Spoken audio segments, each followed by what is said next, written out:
नमस्कार साथियों, मेरा नाम है मयंक गौतम और आप सभी का स्वागत है आपके अपने हिंदी वाले गुरुजी चैनल पर।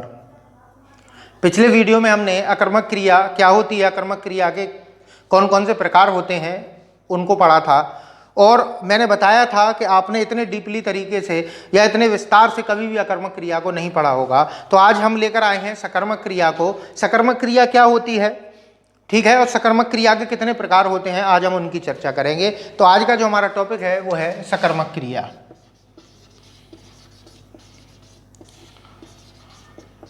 ठीक है, सकर्मक क्रिया।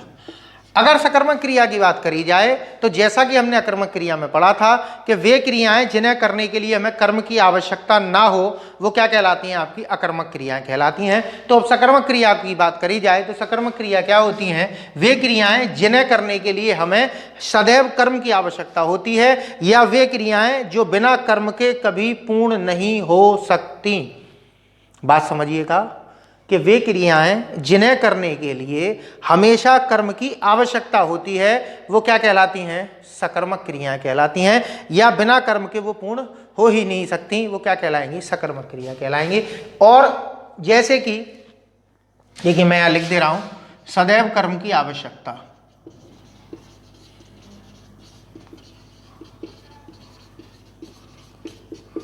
ठीक है, सदैव कर्म की आवश्यकता होती है, वो क्या कहलाती हैं, सकर्मक क्रियाएं कहलाती हैं। या वे क्रियाएं जिनके कार्य का प्रभाव कर्ता से निकलकर किसी अन्य शब्द पर पड़ता है वही क्या कहलाती हैं, सकर्मक क्रियाएं कहलाती हैं। जैसा कि हमने कर्मक क्रिया में पढ़ा था कि अकर्मक क्रियाओं को करने के लिए केवल क्रिया की आवश्यकता है और कर्ता की आवश्यकता है, क्रिया हमारी पूर्ण हो जाएगी। जैसे मैं एक वाक्य लिखा था मैंने, रवि सोता है।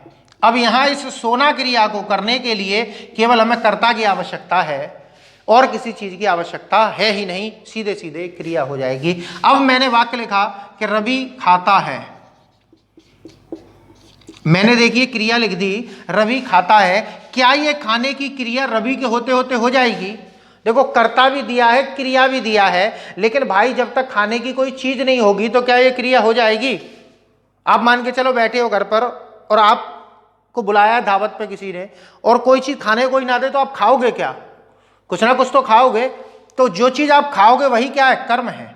देखिए रवि क्या खाता है, फल खाता है। अब ये जो फल मैंने शब्द दिया यही शब्द क्या है, कर्म है। ठीक है, कर्म क्या होता है, क्रिया के कार्य का जिस शब्द पर प्रभाव पड़ता है वही क्या कहलाता है, कर्म कहलाता है। कर्ण को हम कर्म नहीं कह सकते, ये मैं पिछले वीडियो में आपको बता चुका हूं। देखिए कर्म कारक। अब यहां पर देखिए कि रवि का प्रभाव इस खाना क्रिया पर क्या पड़ रहा है कि भाई रवि इस क्रिया को कर रहा है और सीधी सी बात है खा रहा है तो रवि का पेट भर रहा है। इसके बाद में फल पर क्या प्रभाव पड़ रहा है इस क्रिया का, कि फल खत्म भी हो रहा है। चलिए देखिए दोनों तरफ से प्रभाव पड़ता है, इस कर्म का प्रभाव भी है इस क्रिया पर। कैसे कि अगर ये कर्म को हटा लिया जाए तो क्रिया तुरंत रुक जाएगी। इसीलिए इस तरीके से भी आप पहचान सकते हो सकर्मक क्रिया के वे क्रियाएं जिन्हें करने के लिए हमें कर्म की आवश्यकता होती है। कर्म ना दिया हो तो वाक्य ही पूर्ण नहीं होगा। जैसे कि अभी आपने देखा था रवि खाता है, इसी तरीके से मैं अगर लिखूं मां सिलती हैं, ठीक है, राजू लाया, ठीक है, मैंने पढ़ाया। अब यहां देखिए ये जो तीन वाक्य मैंने अभी लिखे हैं, क्या ये तीनों वाक्य आपको पूर्ण लग रहे हैं? देखो मां सिलती है तो देना पड़ेगा भाई, क्या सिलती है, जब तक उस चीज को नहीं दोगे तब तक ये वाक्य पूर्ण नहीं होगा। तो जो भी कुछ आप दे रहे हो, जैसे कपड़ा सिलती है, कपड़े सिलती है, तो कपड़े क्या हो गया, यहां पर कर्म हो गया। राजू क्या लाया, राजू फल लाया। मैंने पढ़ाया, मैंने आपको पढ़ाया, ठीक है, तो ये जो आपको है ये भी कर्म है, फल क्या है ये भी कर्म है, और यहां कपड़े भी कर्म है। ठीक है, अब इस क्रियाओं का प्रभाव इन कर्ता पर या क्रिया पर क्या पड़ रहा है कि इनको अगर हटा लिया जाए तो क्रिया पूर्ण नहीं हो पाएगी। तो आप समझ ही गए होंगे कि सकर्मक क्रिया क्या होती है। ठीक है, कुछ लोग जैसे साधन को भी कर्म बता देते हैं, तो साधन कर्म नहीं होता। मैं इसके बारे में थोड़ा सा और आपको बता दे रहा हूं। जैसे देखो रवि चम्मच से चावल खाता है। अब यहां देखिए रवि क्या कर रहा है, चावल खा रहा है। तो आप इस क्रिया को अगर रोकना चाहोगे तो किस तरीका से रोक सकते हो? देखो, चम्मच हटा देंगे तो क्या ये क्रिया रुक जाएगी? नहीं रुकेगी, इस क्रिया पर कोई प्रभाव नहीं पड़ेगा, वो अपने हाथों से खाने लगेगा। तो चम्मच भी हमने अगर इस वाक्य से हटा दी तब भी क्रिया पर कोई प्रभाव नहीं पड़ा। अब इस क्रिया को रोकने के दो ही तरीके हैं, या तो कर्ता को हटा दो तो ये क्रिया रुक जाएगी, या कर्म को हटा दो ये तुरंत क्रिया रुक जाएगी। तो ऐसी ही क्रियाओं को हम क्या कहते हैं? सकर्मक क्रिया कहते हैं। अर्थात कर्म की क्या होती है? वहां पर आकांक्षा होती है, या कहा जाए कर्म की वहां पर हमेशा जरूरत होती है जिन क्रियाओं को, वही क्या कहलाती हैं? सकर्मक क्रियाएं होती हैं। इसीलिए सकर्मक क्रियाओं को कार्य संपादन की दृष्टि से अपूर्ण भी कहा जाता है। अपूर्ण क्यों होती हैं? क्योंकि जैसे अकर्मक क्रियाएं होती हैं वो अपने आप में पूर्ण होती हैं, उनके लिए किसी कार्य की आवश्यकता नहीं होती है।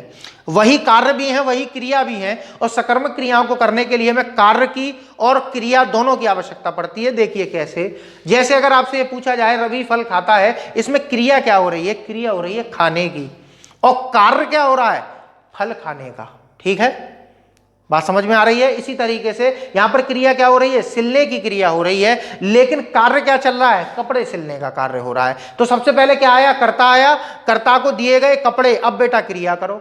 ठीक है, इसी तरीके से राजू लाया, अब लाने की क्रिया हो रही है, लेकिन लाया क्या है? फल लाया, अर्थात कार्य क्या हो रहा है? फल लाने का कार्य हो रहा है। तो ये क्रियाएं क्या कहलाती हैं? सकर्मक कहलाती हैं। पढ़ना क्रिया है, लिखना क्रिया है, खाना क्रिया है, सिलना, लाना, पढ़ाना, देना, पकड़ना, ये सभी क्या है? सकर्मक क्रिया है। ठीक है, पुलिस ने चोर को पकड़ा, तो ये पकड़ना क्रिया भी क्या है? सकर्मक है। खेलना क्रिया भी क्या है? सकर्मक है। तो यहां तक जो चीज हमने पढ़ी वो सकर्मक क्रिया के अंतर्गत आती है। अब देखिए एक चीज सकर्मक क्रिया पहचानने का तरीका मैं बता दे रहा हूं, पिछले वीडियो में भी बताया था, आप देखना चाहें तो वहां देख सकते हैं। क्या प्रश्न करने पर यदि उत्तर मिले या मिलने की संभावना हो? 3 प्रश्न मैंने दिए थे, क्या, किसको या किसे।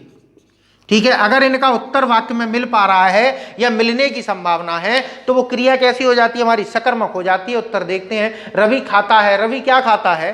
तो आप यहाँ उत्तर दे दोगे कि रवि यहाँ पर फल खाता है, तो उत्तर में आपको फल प्राप्त होगा, तो ये कैसी हो जाएगी? सकर्मक। माँ कपड़े सिलती है, अब माँ क्या सिलती है? कपड़े सिलती है, तो सीधी सी बात है सकर्मक है। राजू क्या लाया? राजू फल लाया, तुरंत आपने निकाल दिया। एक बात याद रखिएगा, कर्ता ढूंढिए सबसे पहले। अगर कर्ता नहीं ढूंढोगे तो कभी कभी जब निर्जीव कर्ता होता है तो हम उसी को कर्म मान बैठते हैं और वहीं हमारा वाक्य गलत हो जाता है। उसका भी मैं अभी उदाहरण दूंगा। यहाँ देखिए, अब मैंने क्या पढ़ाया, अब यहाँ पर आपने क्या पढ़ाया? गणित पढ़ाई, हिंदी पढ़ाई या कुछ पढ़ाई? दिया नहीं है, लेकिन दिया जा सकता है। ठीक है, इसके बाद किसको पढ़ाया? आपको पढ़ाया, तो कर्म दिया है, तो क्रिया कैसी हो गई? सकर्मक हो गई। अब जो मैं बात कर रहा था वो ये है कि हमेशा जब भी इन प्रश्नों को रखो तो कर्ता क्रिया के बीच में रखो। ठीक है, चलिए इसका एक उदाहरण देता हूं, बहुत अच्छा। देखो, आकाश में पतंग उड़ रही है। अब आपने क्या प्रश्न किया? क्या उड़ रही है? बहुत से लोग क्या करेंगे, इसका उत्तर दे देंगे क्या उड़ रही है, और क्या उड़ रही में निकल कर के आएगा? पतंग, और इसको हम क्या लगा देंगे? क्रिया को सकर्मक लगा देंगे। लेकिन ये सकर्मक नहीं है। क्यों नहीं है वो ये समझिए। पहले ये बताइए, यहां उड़ने की क्रिया को कर कौन रहा है? कौन उड़ रहा है भाई? कौन उड़ रहा है? कर्ता ढूंढो ना, कौन उड़ रहा है? देखो, यहां जो उड़ने की क्रिया हो रही है वो पतंग कर रही है, यहां पर पतंग कर्ता कारक है। अब प्रश्न करो, पतंग क्या उड़ रही है? अब बहुत से कहेंगे पतंग कहां उड़ रही है? भाई कहां से, तो आप अधिकरण कारक निकाल रहे हो, कर्म कारक नहीं निकाल रहे। तो आप ये बताइए कि क्या का उत्तर मिल रहा है? नहीं मिल रहा है। पतंग किसको उड़ रही है? उत्तर मिल रहा है? नहीं मिल रहा है। पतंग किसे उड़ रही है? उत्तर नहीं मिल रहा। तो ये क्रिया हमारी कैसी है? अकर्मक है। बात क्लियर हो गई। इसी तरीके से वृक्ष हिल रहा था, पेड़ हिल रहा था। अब पेड़ ही तो हिल रहा है भाई, पेड़ क्रिया कर रहा है। ठीक है, तो पेड़ कर्ता कारक है। अब पेड़ क्या हिल रहा है? तो इसका कोई उत्तर है? नहीं है। तो वो कैसी क्रिया? अकर्मक क्रिया है। चलिए आगे बढ़ते हैं। सकर्मक क्रिया 2 प्रकार की होती हैं। ठीक है, सकर्मक क्रियाएं 2 प्रकार की होती हैं। पहली होती है एक कर्मक और दूसरी होती है द्विकर्मक।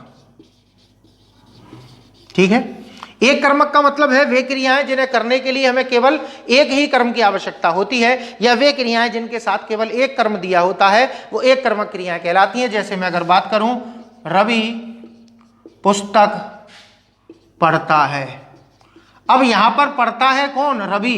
क्या पुस्तक नहीं होती तो वो पढ़ लेता? नहीं पढ़ पाता, कुछ ना कुछ तो उसे चाहिए पढ़ने के लिए। तो ये क्या है? कर्म है। तो ये कर्म दिया हुआ है, तो ये कैसी क्रिया है? एक कर्मक है। एक वाक्य और लिख लेते हैं, रवि ने राजेश को पीटा।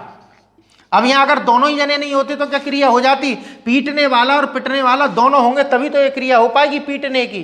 पिटने की नहीं, पीटने की क्रिया। ठीक है, जैसे रवि पिट रहा था तो कौन पिट रहा था? रवि पिट रहा था। ठीक है, तो वो क्रिया कैसी है? पिटना अकर्मक क्रिया, और पीटना क्रिया कैसी है? सकर्मक है। ठीक है, चलिए अब रवि ने राजेश को पीटा, तो यहां पर ये देखिए किसको पीटा? राजेश को पीटा, तो ये भी कर्म दिया है। तो वे क्रियाएं जिन्हें करने के लिए केवल एक कर्म की आवश्यकता होती है वो क्या कहलाती है? एक कर्मक कहलाती हैं। अब बात करते हैं द्विकर्मक। द्विकर्मक का मतलब देखते ही समझ में आ रहा है, द्विकर्मक का देखकर ही समझ में आ रहा है कि वे क्रियाएं जिन्हें करने के लिए में दो दो कर्म की आवश्यकता हो वो क्या कहलाती हैं? द्विकर्मक। अर्थात वे क्रियाएं जिसमें दो दो कर्म दिए हों वही क्या कहलाती हैं? द्विकर्मक कहलाती हैं। मैं कुछ उदाहरण लिख रहा हूं, आप मुझे बताना कि किसमें द्विकर्मक क्रिया है और किसमें नहीं है। ठीक है, देखिए पहला वाक्य थोड़ा लंबा हो जाएगा इसलिए यहां से लिख रहा हूं। देखिए, रवि ने फल और सब्जी खरीदी। ठीक, खरीदी। ठीक है, दूसरा वाक्य, रवि ने राजू और दीपक को पीटा। तीसरा, प्रवीण ने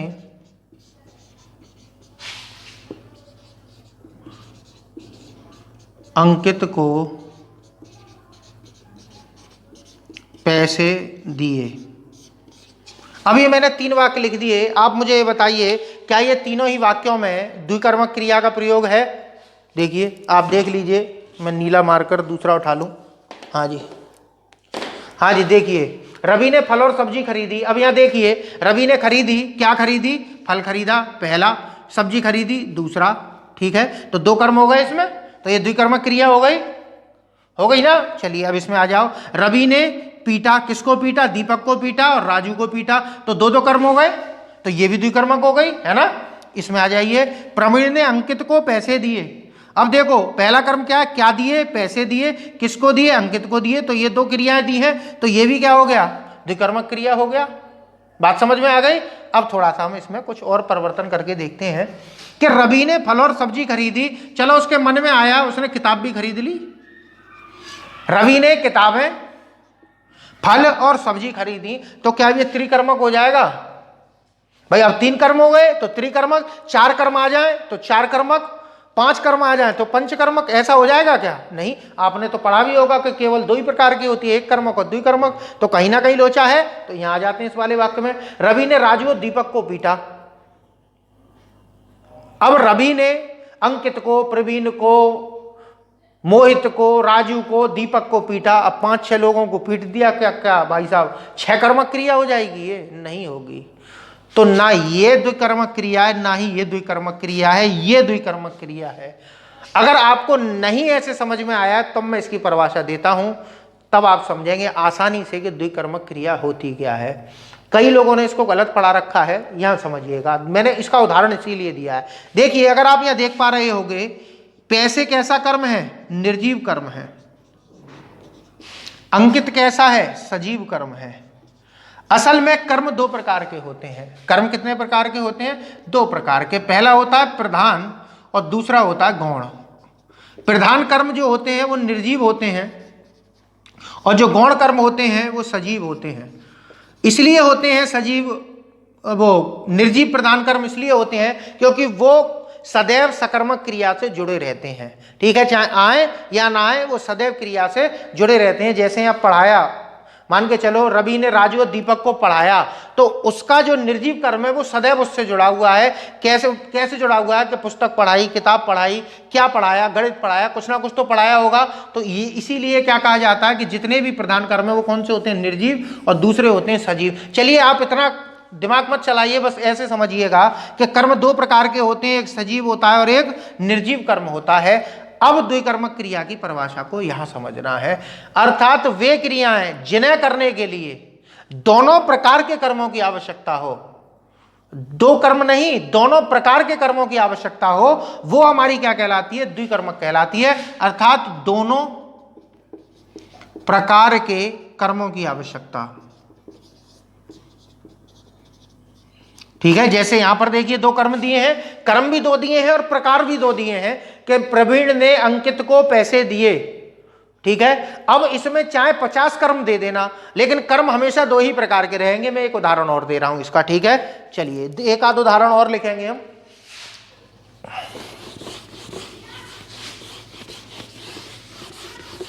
हाँ जी, देखिए जैसे देखो रवि ने राजू, दीपक और मोहन को फल, सब्जी और रोटी दी। ठीक है, अब यहां पर देखिए कर्म कितने हो गए। देखो राजू भी कर्म है, दीपक भी कर्म है, मोहन भी कर्म है, फल भी कर्म है, सब्जी भी कर्म है और रोटी भी कर्म है। देखोगे तीनों तीन 6 कर्म हो रहे हैं। कितने हो रहे हैं? 6 कर्म हो रहे हैं। लेकिन प्रकार के आधार पर अगर आप देखोगे तो दोनों प्रकार के कर्म हैं। कैसे? देखो फल, सब्जी, रोटी ये किस प्रकार का है? निर्जीव कर्म है। और दीपक, मोहन और राजू ये कैसे हैं? सजीव कर्म है। तो मेरे हिसाब से आपको अच्छी तरीके से समझ में आ गया होगा कि द्विकर्मक क्रियाएं क्या होती हैं। एक कर्मक अर्थात वे क्रियाएं जिन्हें करने के लिए एक कर्म की आवश्यकता हो, एक कर्मक, और वे क्रियाएं जिन्हें करने के लिए दोनों प्रकार के कर्मों की आवश्यकता हो, चाहे वाक्य में आ कितने भी जाएं, अगर दोनों प्रकार के दिए हैं तभी वो द्विकर्मक कहलाएगी। संभवतः आपको यहां तक मेरे हिसाब से सकर्मक क्रिया समझ में आ गई होगी। ठीक है, सकर्मक क्रिया के साथ में ही एक चीज और समझिए, एक क्रियाएं और होती हैं जिसे उभयविध क्रियाएं कहते हैं। उभयविध, उभयविध का मतलब होता है कि वे क्रियाएं जो अकर्मक और सकर्मक दोनों रूपों में एक जैसी प्रयोग हो सकती हैं। वैसे तो हम अकर्मक क्रियाओं को सकर्मक क्रिया बनाने के लिए उनके साथ कुछ प्रत्यय लगा देते हैं। जैसे देखो चल धातु है, यह चलना क्रिया है। अब चलना क्रिया की जगह हमने चलाना बना दिया तो ये सकर्मक हो जाएगी। जैसे रवि चलता है और रवि चलाता है। अब रवि चलता है, रवि क्या चलता है? क्या इसका उत्तर है? नहीं है। लेकिन रवि चलाता है, इसका उत्तर आपके पास है। रवि चलाता है, क्या चलाता है? कार चलाता है, मोटरसाइकिल चलाता है। तो इसका उत्तर दे पा रहे हो तो ये सकर्मक क्रिया है। तो ये तो परिवर्तन होगा हमारा धातु के आधार पर। ठीक है, लेकिन कुछ क्रियाएं ऐसी हैं जो मूल रूप में सकर्मक में भी और अकर्मक दोनों में ही प्रयोग हो जाती है। वो कैसे हैं देखिएगा। जैसे पढ़ना क्रिया है हमारी, ये उभयविध क्रिया है। उभयविध क्रिया कैसे है कि दोनों का देखिए मैं दोनों प्रकार से वर्गीकरण करता हूं। जैसे देखो रवि पुस्तक पढ़ता है। अब ये कैसी क्रिया है? ये सकर्मक क्रिया के रूप में है। ठीक है, क्या है? सकर्मक क्रिया के रूप में है। अब मैं यहां पर इसका प्रयोग करूं कि रवि तीसरी कक्षा में पढ़ता है। ठीक है, या रवि राजू के साथ पढ़ता है।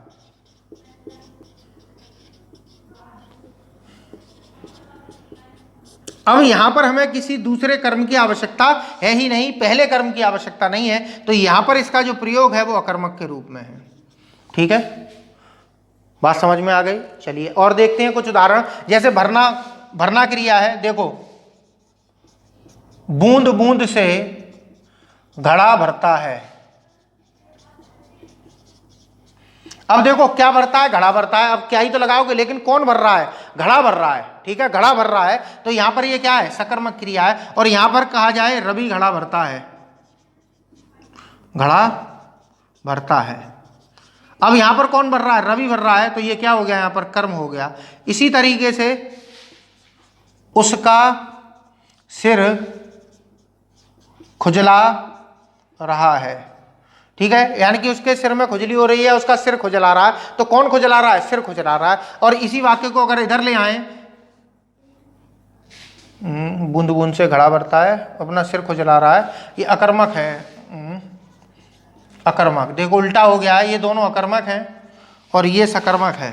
ये वाला, ये तो अकर्मक ही है, सकर्मक। ठीक है, क्रम थोड़ा सा पलट दिया है मैंने, थोड़ा ये गड़बड़ हो गई है, यहां से यूं कर लीजिए। ठीक है, ये दोनों अकर्मक हैं और ये दोनों में जो लिखूंगा वो सकर्मक है। जैसे वह अपना सिर खुजला रहा है, ठीक है। इन क्रियाओं को क्या बोलते हैं? उभयविध, उभयविध क्रियाएं, अर्थात वे क्रियाएं जो दोनों ही रूपों में प्रयोग हो जाती हैं, अकर्मक और सकर्मक में। वह अपना सिर खुजला रहा है, कौन खुजला रहा है? वह है। क्या खुजला रहा है? सिर खुजला रहा है। तो ये क्या हो जाएगी? आपकी सकर्मक हो जाएगी। तो ये दोनों वाक्य किसके हैं? सकर्मक क्रिया के रूप में है, और ये दोनों क्रियाएं अकर्मक क्रिया के रूप में है। तो मेरे हिसाब से आपको ये चीज समझ में आ गई होगी। ये केवल मैंने शॉर्ट में थोड़ा सा समझाया है, इसको अगर आप चाहोगे तो अच्छी तरीके से अगले वीडियो में समझा दूंगा। तब तक आपसे मैं इजाजत चाहता हूं, अगले वीडियो में आपसे जल्दी मिलूंगा। नमस्कार।